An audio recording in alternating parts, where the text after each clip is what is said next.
How to set up a custom conversion on Facebook.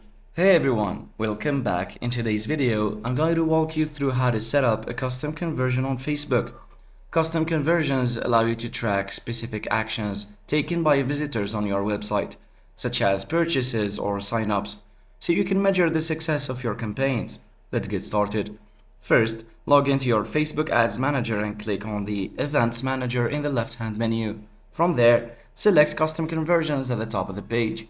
Next, click on the Create Custom Conversion button. You'll be prompted to choose a source for your conversion event, which should be your Facebook pixel. Select your pixel from the drop-down menu. Now, under Conversion Event, you can choose the action you want to track. You can select events such as Page View, Lead, Add to Cart, or Purchase, depending on your goal. After that, define the rules for your custom conversions.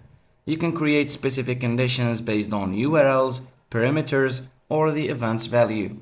For example, you might set the rule to track when a visitor reaches the thank you page after completing a purchase. Finally, give your custom conversion a name, select a category that best describes the action like purchase or lead, and click create. And that's it. You successfully set up a custom conversion on Facebook, and from here, you can use it in your ads to track performance and optimize your campaigns. If this video helped you, be sure to like and check the description for more tips. Don't forget to subscribe for more tutorials, and I'll see you in the next one.